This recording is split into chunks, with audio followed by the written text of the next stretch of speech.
Hey, good evening, everybody. Happy New Year. I'm Rick Wilson, your host tonight. On the strategy session, I'm joined by my friend Stuart Stevens and my friend Joe Trippi, who is having a few connection issues at the moment. We're trying to get Joe on the deck here. Um, Obviously, we had some big news during the Christmas holiday. Most of us were told to rot in hell by a certain former president, while his complete mental decompensation continued to run downhill at a rapid pace. We also had big news out of Colorado since we last spoke. The continued sort of chaos in that whole uh, uh, decision has ramified out a little further now that Donald Trump has also been taken off the ballot in the state of Maine. All these are being appealed. Most all of them are going to continue to be a source of massive controversy and chaos here in the coming weeks. But wanted to talk a little bit about where we're at right now in the race and to talk a little bit about something that's like one of my big rules in politics is don't make the best the enemy of the good. And an awful lot of people seem to have imagined that at this point, Joe Biden would have some sort of mythically perfect campaign and that everything would be going smoothly and that and that there would be a sort of magical campaign like no one had ever seen before at this point in the game. So I wanted to bring you in, Stuart, while we're still trying to get Joe on deck here. Um, where do you assess the Biden campaign as of today? And then we'll talk about a lot of our other issues. And why are people making a mistake in demanding perfection over effectiveness? Because we're Americans, we always want something better. It's like my thing I say. Nobody ever introduced new cars by saying, look, just as good as last year. Haven't changed a thing. We're constantly addicted to the new and something being, better. The question that you and I always ask ourselves every night in the campaign was, would I rather be my guy or the other guy? And Right. I'd rather be Biden in this race. Um, I think that there of the stuff that he really can't change at this point, there's a good foundation. And that is that they have done stuff. They have Right. actually accomplished big stuff. Um, I mean, one of my pet little peeves about the Democratic Party is that they're not bold enough. They don't walk with enough swagger. I think they ought to talk about Joe Biden as a great president.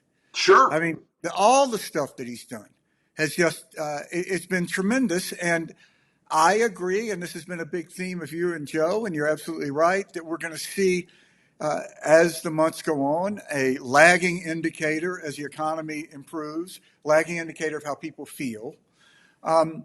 But ultimately, I think this is going to be a race that Joe Biden will be comfortable in. I think it's going to be a race between the future and the past. And I think very much Biden represents the future by his Right. policies, by how he sees the world. Let's don't forget that he was a few years younger, but his best group in 20 was under 25 voters. He won them by 11 points. And they weren't voting for the guy that they felt like they could hang out with. They were voting for a Right. guy that they entrusted the most with their future. And I think you're going to see that. And increasingly, Trump and these Republicans, they are uncomfortable with the present, much less the future. They want to go back across the board on all these issues, from abortion to, you know, just our cultural world that we live in. Sure. And I think that there is going to be a contrast between fear and stability. So Donald Trump is a dangerous guy. You don't know the degree to which he's going to manifest his instability, but he's unstable. And Biden, I think, was in the past when he ran for president, in other years, was a detriment to a certain point. You know, he's not the flashiest guy. He's kind of boring.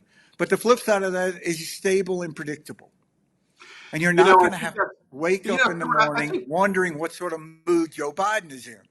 And I think that's a huge plus as people begin to see this contrast. I wrote a piece about that today on my Substack, and I was thinking back into 2020, and then before that, like in the pre-COVID era, Americans sort of walked around on tiptoes, waiting to see what crazy thing was going to happen next with Trump. Yeah. And some of them enjoyed that, but most Americans said, I don't want that. I don't want any more of that business. This is crazy town. We can't keep doing this.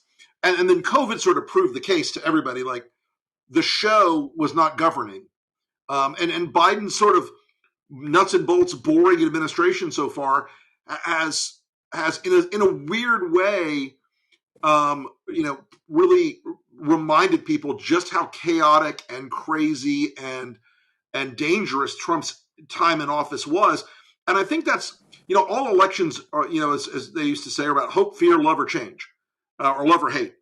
And, and, like there's no world where a Trump administration is actually the future. It's going back way back in the Right. past, like either the imaginary 1950s or the actual 1850s.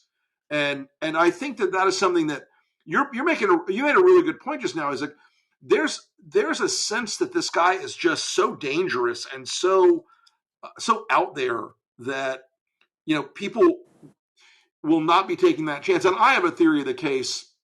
You and I've talked about this a little bit. There's also a big group of people who are like, oh, young voters aren't going to vote for Biden. Black voters aren't going to vote for Biden. And I got a feeling there are not a lot of young under 30 voters who are Biden to Trump switchers. I just don't see it out there. Yeah, I don't think there's many of those voters out there at all. I mean, how many people voted for Biden in 20 who are going to vote for Trump in 24? Right. I, I I just just don't I see it. just don't think it's a large universe of people. And in the reality of what the life insurance business is based on, Trump's best group in 20 were older voters. There's few of them. And Biden's best group are younger voters. And there's more of them entering the marketplace. So, Correct. Gen A in is one, coming in full swing now.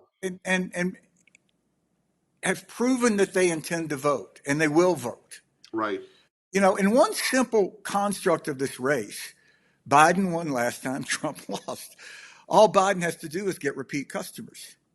And Right. and the race will play out the same. And getting repeat customers is pretty much the easiest thing there is to do in politics. I think it's very telling when you listen to Trump and he goes out there and says, this isn't about me, it's about you, which is sort of like that thing, when they say it's not about sex, it's about the sex. And Of when they say course. it's not about money, it's about money. And this is a race that is completely about Donald Trump. Joe Biden doesn't go out and say that. He doesn't need to go out and say that. In the same way that NBA centers don't go around talking about how tall they are. This is sort of obvious. Right. Like, did you notice? I'm 7 feet. And I think that is a comfortableness that people have about Biden. That there's a reason that a lot of popular restaurants have really long menus. It's because people like choices. They don't want to be presented with just like two choices. I want like the Applebee's menu. I want like a Chinese menu. I want like pages of this stuff. Right. Even though I order the same four things every time I go, I want to believe that there are other options. That's just how we're Well, wired. and isn't that part of what we're getting here with this like unhappiness with the campaign with Biden? It's like he's not Barack Obama, and I don't swoon every time he opens his mouth, and he's not Bill Clinton with this great rhetorical gift. I mean, it's like the old man gets the job done, and people seem sort of, it's like a luxury of democracy that they're spoiled by, that they're not more enthusiastic about a president who has frankly been doing a absolutely stunning job in the face of inheriting an economic down